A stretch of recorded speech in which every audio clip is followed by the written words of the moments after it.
گزشتہ ہفتے میں بعض ایسے واقعات ہوئے ہیں جن کی تفاصیل بڑی لمبی چوڑی ہے، لیکن آج آپ کے سامنے ان میں سے چند باتوں کا ایک تو ذکر کروں گا۔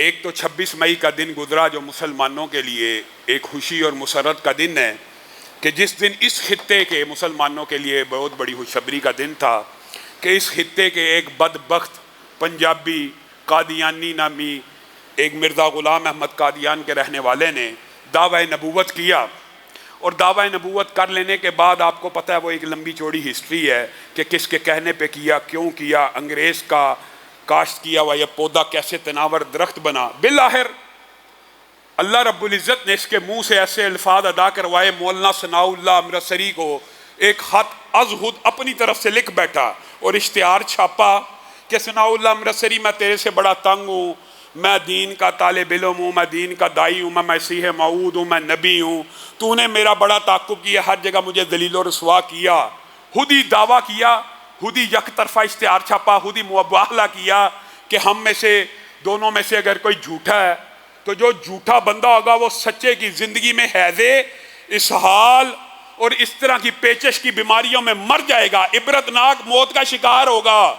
خود مباہلے کا چیلنج کیا، خود دعویٰ کیا، خود اشتہار چھپوایا، اور حیات ناصر میں اس کی زندگی کے باپ کو ذکر کرتے ہوئے ہن ان کی اولاد نے، ایک تو ہے نا مسلمان کے بالآخر سچ سچ ہوتا ہے، کہنے لگے ایک دن 25 مئی تک طبیعت ٹھیک تھی، اچانک 26 مئی کو طبیعت ایسی خراب ہوئی، دست لگے، پیچش لگے، اسہال کی شکایت آئی، باتھ روم میں گیا، گر کے وہیں پہ مر گیا۔ جب مر گیا ہمیں پتہ لگا، ہم نے اس کی میت کو باتھ روم میں سے وہاں سے اٹھایا۔ انہوں نے لکھا جو موت مانگی اپنی من پسند موت اللہ سے مانگی کہ جو جھوٹا ہو وہ حیضے پیچش اسہال سے مرے، اللہ تعالیٰ نے یہی نہیں کیا، اسی پہانے کے اندر، اسی الٹی کے اندر لت بت کر کے باتھ روم کے اندر اس کو موت دی۔ اور وہ مولانا ثناء اللہ امرتسری جن کو اس نے چیلنج دیا وہ ان کے بعد 20 سال زندہ رہے، 20 سال۔ یک طرف اللہ تعالیٰ نے مسلمانوں کو یہ خوشخبری 26 مئی کو سنائی، اب یہ ایسے جھوٹے ہیں اس اشتہار کو بھی اپنی کتابوں سے نکالنا چاہتے ہیں، یہ نہیں جانتے مسلمانوں کے پاس تو آج بھی وہ چھپی ہوئی کتابیں، میرے والد صاحب کی لائبریری میں وہ اشتہار جس کتاب میں چھپا موجود ہے، اور وہ جو مباہلے کا چیلنج کیا وہ بھی موجود ہے، اور جو انہوں نے کتاب لکھی اپنے اس مربی کی موت کا عبرتناک واقعہ بیان کیا، وہ ساری کی ساری باتیں ان کی کتابوں سے۔ اب یہ کہتے ہیں یہ جی مسلمان جی جھوٹ بولتے ہیں، یہ جی انہوں نے کتابوں میں تحریف کی ہے، مرزا صاحب نے تو ایسا کوئی چیلنج نہیں تھا کیا، نہ ایسی وہ کوئی موت مرے، نہ یہ حیات جو ناصر نامی کتاب ہے یہ بھی انہوں نے مس پرنٹ کی ہے، اس کے اندر تحریف کی ہے۔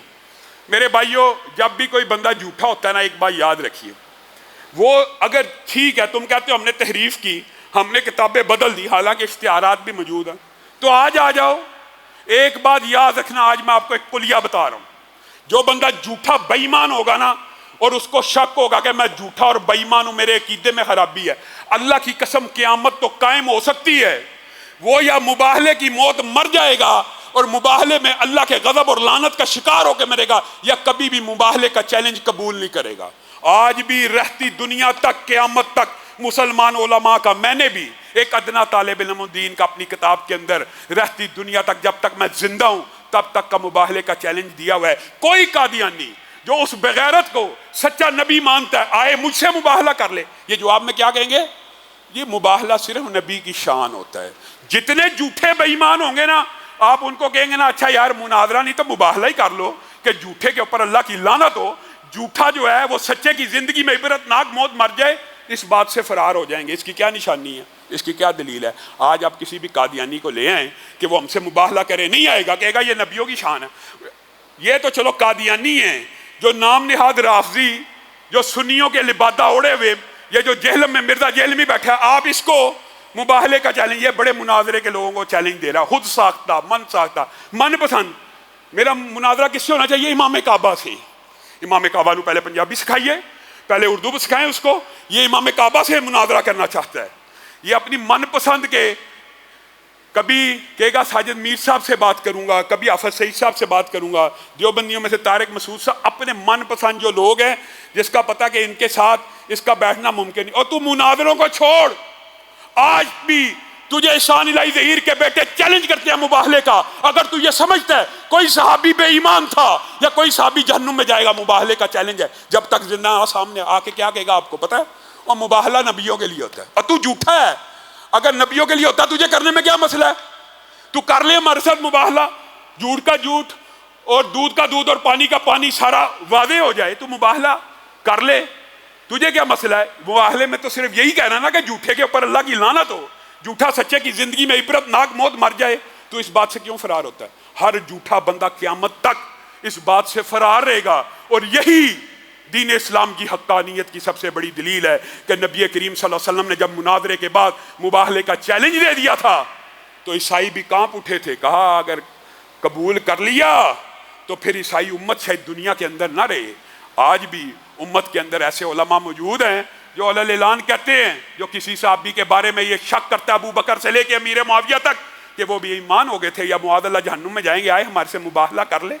کیا مسئلہ ہے؟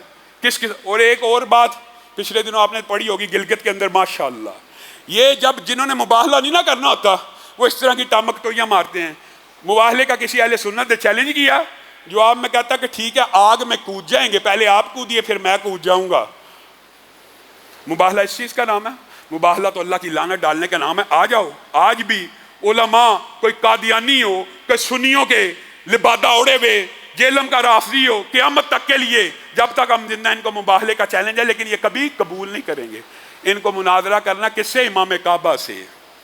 امام کعبہ, یار بندہ کوئی بات کرتے بھی حیا کر لیتا ہے.